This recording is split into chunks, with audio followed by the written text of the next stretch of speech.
दोस्तों, पान मसाला यानी कि गुटखा, जिसका नाम सुनते ही गुटखा चबाने वाले लोगों के मुंह में पानी आने लग जाता है। आखिरकार क्यों ये गुटखा खाने वाले लोग इतने ज्यादा आदी हो जाते हैं कि बिना गुटखा चबाए सुबह सुबह इनकी पॉटी भी नहीं निकलती है। आए दिन हम सरकारी दफ्तरों के सीढ़ियों पर या फिर सार्वजनिक जगहों के दीवारों पर गुटखे के थूके हुए पीक के निशान देखते हैं, जो कि इन जगहों को गंदा करते हैं। दोस्तों, गुटखा एक ऐसी चीज है कि आम नागरिक या मजदूर तबके के लोग ही नहीं बल्कि बड़े से बड़े बिजनेसमैन, सेलिब्रिटीज और आर्टिस्ट भी गुटखा और पान मसाला चबाते हैं। लोग ये जानते हुए भी कि गुटखा चबाने से बीमारी होती है और फिर भी इसे चबाने से बाज नहीं आते हैं। दोस्तों, आखिर इस गुटखे में ऐसा क्या इंग्रेडिएंट्स होते हैं जिसके कारण लोग इसके खतरे को दरकिनार करके इसका सेवन करते हैं? चलिए, आज के वीडियो में हम आपको बताएंगे कि आखिरकार गुटखे को बनाया कैसे जाता है।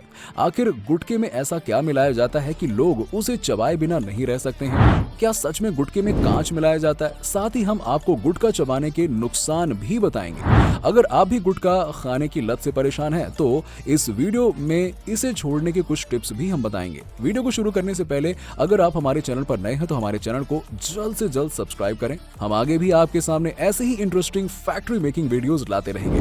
दोस्तों, हम आपको बता दें कि भारत में कुल 33% लोग, जिसमें से 26% युवा हैं, गुटखा नियमित रूप से चबाते हैं। एक रिपोर्ट के मुताबिक भारत में 30 से 40% ओरल कैंसर के कारण जो मौत होती है वो गुटखा चबाने की वजह से होती है। यही कारण है कि भारत सरकार ने गुटखा बेचने पर बैन लगा रखा है। भारत में गुटखा के एक नहीं बल्कि कई ब्रांड्स हैं जिनका एडवर्टाइजमेंट शाहरुख खान और अजय देवगन जैसे बड़ी बड़ी हस्ती करती हैं। दोस्तों, अगर कानूनी तौर पर देखा जाए तो भारत में तंबाकू युक्त पान मसाला या गुटखा बैन है, लेकिन क्या कभी आपने सोचा है कि क्यों इसके बावजूद भी ये पान मसाला इतने खुले आम रूप से बेचे जा रहे हैं? न्यूज़पेपर और टीवी चैनल में इनके ऐड दिखाए जाते हैं। चलिए जानते हैं कैसे बनाया जाता है गुटखा। दोस्तों, पान मसाला बनाने के लिए सबसे पहले सुपारी के पेड़ से इनका फल तोड़ा जाता है, फिर उसे छीलकर उसमें से सुपारी अलग करते हैं। इन सुपारी को लाल रंग के डाई में काफी देर तक उबाला जाता है। दोस्तों, आप तो जानते ही हैं कि ये रंग एडिबल नहीं होते हैं, तो आप जरा सोचिए कि कितना नुकसान होता होगा खाने से।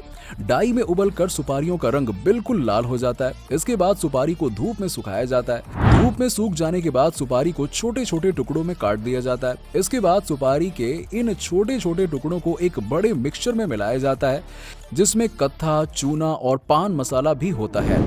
इसके साथ ही पान मसाले का स्वाद बढ़ाने के लिए इसमें कुछ सीक्रेट इंग्रेडिएंट्स ही मिलाए जाते हैं, जो कि अलग अलग कंपनी के अलग अलग सीक्रेट इंग्रेडिएंट्स होते हैं। दोस्तों, हम आपको बता दें कि ये इंग्रेडिएंट्स कितने सीक्रेट होते हैं, इसकी जानकारी किसी को भी नहीं दी जाती है। दोस्तों, इन इंग्रेडिएंट्स को देखकर आपको लग रहा होगा कि इसमें तो ऐसा कुछ भी नहीं है जिससे इंसान के हेल्थ को नुकसान पहुंचाया जा सकता हो। लेकिन दोस्तों, कुछ ऐसे ब्रांड्स हैं जो अपने पान मसाले में निकोटीन मिलाते हैं। हालांकि ये काम खुले तौर पर नहीं किया जा सकता है, इसीलिए इसे गुप्त तौर पर किया जाता है। बाजार में इसे तंबाकू रहित पान मसाला बताकर बेचा जाता है, लेकिन आए दिन टेस्टिंग में अलग अलग ब्रांड्स के पान मसाले में निकोटीन पाया जाता है। दोस्तों, निकोटीन ऐसा पदार्थ है जिसके सेवन से नशा पैदा होता है और जिस नशे में इंसान मदमस्त हो जाता है, लेकिन इंसान उस नशे का आदी भी हो जाता है। कितने पैसे लगते हैं इनके एडवर्टाइजमेंट में? दोस्तों, क्या आपने कभी सोचा है कि कभी भी इन पान मसालों के बैन होने के बावजूद भी क्यों धड़ल्ले से इनके एडवर्टाइजमेंट इतने सारे आते रहते हैं? इतना ही नहीं, बड़ी बड़ी हस्तियां भी शामिल होती हैं इनके एडवर्टाइजमेंट के लिए। तो ये बात जानकर आपको हैरानी होगी कि दरअसल पान मसाले के प्रोडक्ट की एडवर्टाइजमेंट करने के लिए कितना खर्चा आता है कि वो उसके वार्षिक सेल से भी 3 गुना ज्यादा होता है। दोस्तों, सोचने वाली बात है कि अगर ये कंपनी एडवर्टाइजमेंट पर ही इतना पैसा लगा देती है तो फिर इनके मुनाफे का क्या ही होता होगा। दोस्तों, इसके पीछे भी एक बिजनेस स्ट्रेटेजी छुपी हुई है।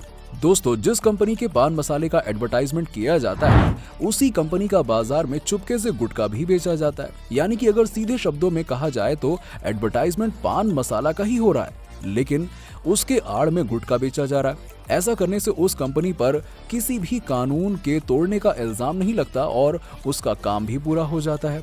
इसका एक उदाहरण है बैक पाइपर सोडा। दोस्तों, टेलीविजन पर हम बैक पाइपर सोडा का एडवर्टाइजमेंट देखते ही हैं, लेकिन इसका अंदाजा आप ही लगा लीजिए कि इस ब्रांड का सोडा कितना ज्यादा बिकता होगा। सोडा बिकता है या फिर शराब? क्या सच में गुटखा में कांच मिलाया जाता है? हालांकि ये स्पष्ट तौर से जाहिर नहीं हो पाया है कि गुटखा में कांच मिलाया जाता है या फिर नहीं, लेकिन कराची बेस्ड न्यूज़पेपर की एक रिपोर्ट ने ये बताया था कि गुटखा पाउडर में कांच का चूरा मिलाया जाता है। ये इंफॉर्मेशन पाकिस्तान के कराची में गुटखा बनाने वाले कारखाने से ही किसी व्यक्ति ने लीक कर दी थी। फूड सेफ्टी विभाग ने दिलबाग और शिखर गुटखे में खतरनाक तेजाब मिले होने की पुष्टि की थी। फूड डिपार्टमेंट की ओर से इन दोनों कंपनियों के अलावा एक लोकल ब्रांड के 3 सैंपल जांच के लिए भेजे गए थे, जो जांच में फेल पाए गए। इनमें गोम्बियर यानी कि चमड़ा साफ करने वाला कैम्बियल मिला पाया गया। इस केमिकल से सुपारी को स्वादिष्ट और भुरभुरा बनाया जाता है। इस केमिकल युक्त गुटखा को खाने से गेम्बियर मुंह के मांस को ही गला देता है, मुंह में लार भी नहीं देता है, स्वाद तंत्रिकाओं को खत्म कर देता है। दोस्तों, हम आपको बता दें कि गैम्बियर से कैंसर होने की संभावना 6 गुना बढ़ जाती है। गुटखे में मिले रासायनिक पदार्थ मुंह के अंदर के हिस्से को गलाने लगते हैं और जीभ को काट देते हैं। इसके साथ ही सलाइवा भी खत्म होने लगता है। इसका अधिक प्रयोग मुंह की पूरी प्रक्रिया को खत्म कर देता है। ऐसे में अगर गुटखे में गैम्बियर मिला हो तो कैंसर होने की संभावना भी 6 गुना बढ़ जाती है। नियमित गुटखा खाने से गाल की झिल्ली में मांस के ऊपर रेशे बनने लगते हैं, जिससे मुंह खुलना बंद हो जाता है, जो कि कैंसर को पैदा करता है। गैम्बियर स्लो पॉइजन की तरह काम करता है। गुटखा खाने के नुकसान: इसके नियमित उपयोग से अन्य मुंह के कैंसर के साथ साथ यकृत, गर्भाशय, पेट और फेफड़ों के कैंसर का भी जोखिम बढ़ जाता है। इसके अतिरिक्त दिल की धड़कन में तेजी, कम ब्लड प्रेशर और अस्थमा आदि की समस्याएं भी शामिल हैं। तंबाकू के अन्य रूपों की तुलना में गुटखा सबसे अधिक हानिकारक होता है। गुटखा में कत्था और सुपारी के अतिरिक्त 4000 केमिकल्स का मिक्सचर होता है, जिसमें से कम 40 तो कैंसर को जन्म देने वाले सब्सटेंस ही हैं। इसमें आर्सेनिक, बेंजोपायरिन्स, क्लोरीन और अमोनियम यौगिक के साथ साथ मोनो ऑक्साइड, सल्फर डाइऑक्साइड और हाइड्रोकार्बन भी शामिल है। ब्रीथिंग रिएक्शन: NIH के अनुसार कुछ लोग गुटखे का उपयोग करने के बाद सांस लेने की समस्याओं का अनुभव करते हैं। कुछ लोगों को घबराहट और सांस लेने की दर में बढ़ोतरी का अनुभव होता है। बॉडी रिएक्शंस: बीटल पत्तियों में मौजूद रसायन आपकी त्वचा के रंग में भी परिवर्तन कर सकते हैं। गुटखा ऐसी परिस्थितियों का कारण बन सकता है जहां आपको मांसपेशी कठोरता, कपकपी, शरीर के कुछ हिस्सों को स्थानांतरित करने में कठिनाई और अनैच्छिक मुंह या चेहरे की गति का अनुभव होता है। टॉक्सिसिटी: NIH के अनुसार कुछ लोगों को गुटखा उपयोग से टॉक्सिसिटी के लक्षणों का अनुभव होता है। इसमें लार उत्पादन में वृद्धि, पसीना आना, असंतोष, बुखार, आंखों की समस्या, भ्रम, उदासीन महसूस करना, मेमोरी लॉस आदि समस्याएं शामिल हो सकती हैं। गुटखा और पान मसाला में निकोटिन होता है, जो कि स्वास्थ्य के लिए हानिकारक है। गुटखा छोड़ने के कुछ आसान से टिप्स: तय करें समय। सबसे पहले गुटखा तंबाकू छोड़ने के लिए समय तय करें। इसके लिए प्लान बनाएं। अगर आप काफी समय से गुटखा खा रहे हैं तो इसके लत को खत्म होने में समय दें और धीरे धीरे करके इसको छोड़ें। इसके खाने की सीमा कम करें। इच्छा नियंत्रित करें। गुटखा तंबाकू खाने की इच्छा को पहचानें। और कई लोग होते हैं जिन्हें आधी रात के समय, टीवी देखते समय या फिर काम करते समय इन्हें खाने की आदत होती है। आप इसके लक्षणों को पहचानें और फिर इस समय गुटखा खाने की इच्छा को नियंत्रण में रखें। धीरे धीरे आपकी ये लत छूट जाएगी। च्युइंगम खाएं। किसी किसी को इसलिए भी इसकी लत लग जाती है कि उन्हें हर समय अपने मुंह में कुछ न कुछ खाने के लिए चाहिए होता है और इस कमी को पूरा करने के लिए वो गुटखा तंबाकू खाना शुरू कर देते हैं और जो बाद में लत बन जाती है और आदत बन जाती है। इसे छोड़ने का एक बेहतर उपाय ये है कि आप इसकी जगह एक टॉफी या च्युइंगम भी चबाना शुरू कर सकते हैं। इससे आपकी तलब भी समाप्त हो जाएगी और आप खतरनाक चीज के लत से भी बच जाएंगे। भोजन के साथ मूली खाने से भी तंबाकू खाने की इच्छा खत्म होती है।